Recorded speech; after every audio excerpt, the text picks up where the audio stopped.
mwana mobali abandi kosala ba démarche atindeli mwasi mbongo mwasi asombi biloko nyonso ya mariage atindi voile tout apesi mbongo asombi ba alliance makambo nyonso bakangi date na bango ya mariage parce que biso na Luanda ba mariage na biso elekaka mingi vendredi mobali ayebisi mwasi nga moko nazoya na kokoma mercredi po tofanda mwa muke 2 jours eza na kati ya mariage na biso ndenge mobali asali makambo na ye ayebisi mwasi te yo ndenge ko po ngana arrivé na ngana ngo préparer faut lambela nga faut na lia tout ça mais na bateau bakoya kozwanga à partir aéroport moi c'est afandi mobali aye a déjà invité ki ba visite na ye ba voisin de pso to benga awa ba visite ba voisin déjà ba ebike mobali oyo abali voisin na bango azo utapoto azoya mobali abeti porte afongoli mwasi ayambi mobali makambo ne salami baninga o bazozela mobali bazomona mobali te mais mwana mwasi azomona mobali ne kaka ye moko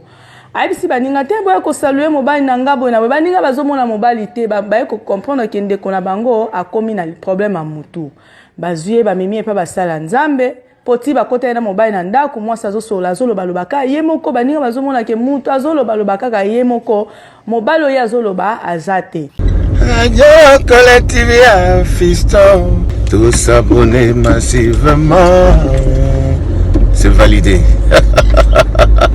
mobali mbinga na mwina ngolo aboya hydroquinone soki ezotambola basheri bazokwea mayanga na retrouve douce tendresse affection epa na yo nasalelo nini mpo ndimake na kupendaka sana shitakwacha pelende wenjoro. Pour l'habillement des classes de vos enfants, pour l'élégance de vos enfants, désormais, visitez le magasin Little People Shop chez Mama Charlotte Caputo. Little People Shop chez Mama Charlotte Caputo, l'habillement officiel de vos enfants. Awa et pas Mama Charlotte. Moi namboka bon monake ba namboka congolaise tala biloko ya kosala et pas papaya. Acheli biso bilamba. Banda de 0 à 3 mois, yangoyo. Soto yawa de 6 à 9 mois. Tokewara de 9 à 12 ans. Toza na nyonso. Bana mibali na bana basi. Soto yawa. Bomoni oya bana basi. Ndenge mwana zo putsana. Toza lokola wato yene 8 ans tiko mata. Yango yawa. Koto yo ndi makambo. Mwana zo bimondire ministre. Ya bataille nyoso yangoyo ba Samuel ba Chuchu yangoyo abika la tsabana oyine to mutaka elengi tala ba fest bana mwana bimi na fete batu ba komobanga soko lingo somba biloko omonike olingo sepelisa mwana na yo ko déplacer na yo te okotika na internet okomona adresse na biso yango wana. Little People Shop chez Mama Charlotte Caputo. Adresse Edenval, Greenstone Shopping Center, shop numéro L119. Téléphone 011 52 46 366. À Jemistone, nous sommes sur Meya Street 183. Jemistone Town, Johannesburg, shop numéro 5. Téléphone 082 324 85 22. Place nyonso zali benga biso kotaka ligne benga biso teotiko bila batine na ndako. Little People Shop toza na bilamba ya bana ya qualité olingi osomba kota na website na biso retrouver biso na Facebook toza online pe soko osoma partout na Afrique to délivrer bino na ba courrier na biso préférence ya malamu ya original. Donc, c'est la livraison à domicile. Little People Shop met à votre disposition l'achat en ligne. Allez sur Tekelote, tapez Little People Shop. Choisissez l'article de votre choix. Il vous sera délivré jusque chez vous à la maison. Mais aussi, allez sur Zando, tapez Little People Shop. Choisissez l'article de votre choix. On va vous le délivrer jusque chez vous à la maison. Visitez notre Facebook page, Little People Shop. Little People Shop, ya biso moko. Little People Shop, ya bana mboka. Shalom, shalom, peuple de Dieu. Napesi bino nyonso mbote na kombo na Yesu. Ya, nga mama na bino emi mabons na zui penza souci ya kopartager lisolo oyo na bana nyonso ya Nzambe a propos ya makambo ezolekela biso na nzela ya Facebook. Peuple de Dieu, soko ezui message oyo ko bomba yango te partager yango penza na bandeko. Eza histoire vraie oyo esalami na mboka ya Luanda Angola. Eza na ndeko moko ya mwasi azalaki kofanda na baninga na ye a partir ya Facebook ayeko sala connaissance na jeune garçon azo vivre en Europe. Ba continuer ko vivre na garçon de basololaka na ba Facebook alors que garçon a obligé azwa ndaku ya ye moko po abanda kofanda a séparer na ba mina ye. Ayeko sala ke apesi mbongo atindele ba mbongo nyonso po akoka kozwa ndaku jeune fille na zwi ndaku pe a obligé ye ke ndaku wana afanda kango na mutu te azala kaka ye moko. Makambo ne ezalaki ko se passer entre bango mibale bakomaki na dialogue na bango nde bazali ko sur la partie Facebook bakomaki ko passer ba rapport sexuel na bango na nzela ya téléphone. Et après, les mecs aient ko sepela vraiment ko bala mwana mwasi wana alobi na ye asepeli adopté ye nde aye ko tinda mbongo ya dot pe atindi famille na ye na niveau ya Congo po bakoka kosala dot ya mwana mwasi na Congo basali dot et ba ko sala ke programme po basala mariage religieux na bango à partir ya Luanda awa. Mobali ayebisi mwasi atindeli mbongo a traité passeport na billet pour après mariage na bangonde bako voyager ensemble pour que vivre en Europe.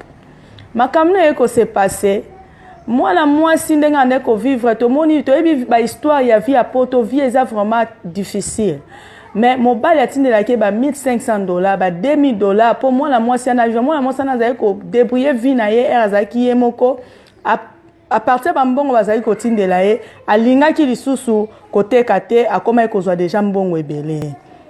Mwana mobali abandi kosala ba démarche atindeli mwasi mbongo mwasi asombi biloko nyonso ya mariage atindi voile tout apesi mbongo asombi ba alliance makambo nyonso ba kangi date na bango ya mariage parce que biso na Luanda ba mariage na biso elekaka mingi vendredi. Mobali ayebisi mwasi nga moko na zoya na kokoma mercredi poto fanda mwa mke 2 jours ezana kati ya mariage na biso. Ndenge mobali asali makambo na ye aye ayebisi mwasi te yo ndenge ko préparer po ngana arriver na ngana ndenge ko préparer faut lambela nga il faut na lia tout ça mais na bateau bakoya kozwa nga à partir aéroport. Mwasi afandi mobali aye a déjà invité ki ba vizia na ye ba voisin de biso to benga awa ba vizia ba voisin déjà ba yebi ke mobali oyo abali voisin na bango azo utapoto azoya. Mobali abeti porte afongoli mwasi ayambi mobali makambo ne salami baninga o bazozela mobali bazomona mobali te mais mwana mwasi azomona mobali ne kaka ye moko ayebisi baninga te boya ko saluer mobali na ngabo na baninga bazomona mobali te ba ko comprendre ke ndeko na bango akomi na problème a mutu bazuye bamemi epa basala Nzambe poti bakota na mobali na ndako mwasi azosola azoloba lobaka ye moko baninga bazomona ke mutu azoloba lobaka ka ye moko mobali oyo azoloba azate bakuta na bamemi na église epa basala Nzambe babondeli nde a partir ya kobondela mwana mwasi abandi ko confesser nde abandi ko beta lisolo o bomoninga na zo betela bino na nzela ya radio abandi ko beta lisolo ya makambo nyonso nde na bandaki bandane bandeli mwana mwasi wana ekomi vendredi ndenge Nzambe eko révéler basali na Nzambe ke komi vendredi mukolo oyo batiaki date na bango mariage nde mwana mwasi wana ayeko kufa na kati ya ba prière Nzambe ayeko révéler basali neke mwana mobali wana aza mutu déjà akufa aza mutu ya monde ya molili.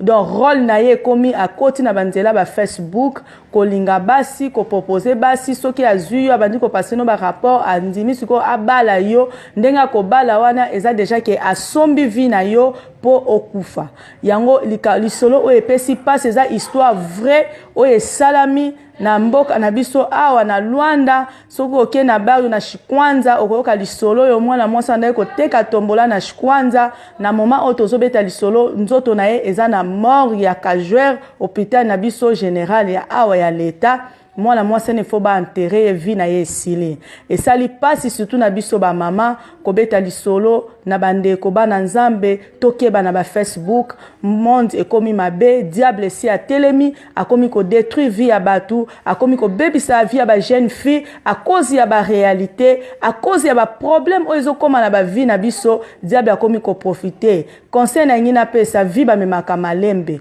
vie ba memaka ngombangu te mutu mususu akoki ko yana vie na akomi ko pesa oyebite pona nini azopesa yo intérêt nini eza na kopesa yo wana toteya bana biso tolakisa bango nzela ya nzambe bana biso batambola na molimo ya nzambe parce que mutu atambolaka na molimo ya nzambe molimo na nzambe akorevele yo likama mabe oyo ezoya liboso mpe loboko ya nzambe ekozala likolo ya bana nyonso ya nzambe yo mutu ozwi message oyo ekokomela yo kobomba yango te partage yango na bandeko nyonso mpo bakoka koyeba misala ya molili ndenge ekomi kosalama na banzela ya bafacebook bavie ya bato ezobeba. Dans le cadre de soutenir la vision du chef de l'État dans les domaines de l'éducation, Maman Charlotte Caputo, la femme de fer, facilite à vos enfants de venir étudier en Afrique du Sud dans l'école de l'aviation, apprendre à piloter l'avion commercial ou militaire, apprendre à piloter l'avion de chasse, apprendre à piloter l'hélicoptère commercial ou de chasse, mais aussi apprendre à réparer les avions commerciaux ou militaires, des hélicoptères militaires ou de chasse en Afrique du Sud. Bandeko, yo mutolingi mwanona koma pilote commercial to militaire. Avantage yango yo. Obengi na numéro oyo ya Mama Charlotte. Ako guide bino. Ndenge nini mwana na yo ako sa la classe ya pilotage. Alors, avantage nyonso hébergement minerval. Olingi mwana na yo ayeba ko bongisa ba moteur ba avion. Benga Mama Charlotte en Afrique du Sud. Madame Charlotte Caputo et ses collaborateurs mettent un hangar plein d'avions à la disposition de vos enfants qui viendront apprendre ici en Afrique du Sud. Voler à l'espace sud-africain, devenir un grand pilote commercial ou militaire. Contactez Madame Charlotte Caputo. Devenir pilote d'un avion commercial ou de chasse n'exige pas un diplôme d'État. Un certificat d'études primaires suffit pour apprendre à piloter l'avion commercial ou militaire. Les appartements confort pour accueillir vos enfants lors de leur séjour ici en Afrique du Sud. Piscine, salle de bain, salle à manger, cuisine, lavabo, tout pour accueillir vos enfants. I stayed here from 1 year ago. People coming from Congo, you're very welcome to come here in South Africa. It's a Mama Charlotte space, very beautiful accommodation. They take very good care of us. Bino batu boyebi anglais te. Alobi boye. Grâce à Mama Charlotte, lelo yo ba Tanzanien bazoye kola avion, bazami balé, mwasi na mobali. Et bongo bino na Congo. Ozo zela nini? Pour tout contact, appelez-nous au plus 27 82 32 45 522 ou encore contactez Radio Lokole Télévision au plus 27 61 88 58 455. Papa, maman, mwana noya koyekola kopusa avion militaire pe commercial, hélicoptère militaire pe commercial, kaka na certificat d'études primaires. Et bongo yozanga, hâtez-vous car les places sont limitées. Mama Charlotte Caputo, la femme de fer, tokumisa yo ndenge nini. Merci pour l'opportunité, maman.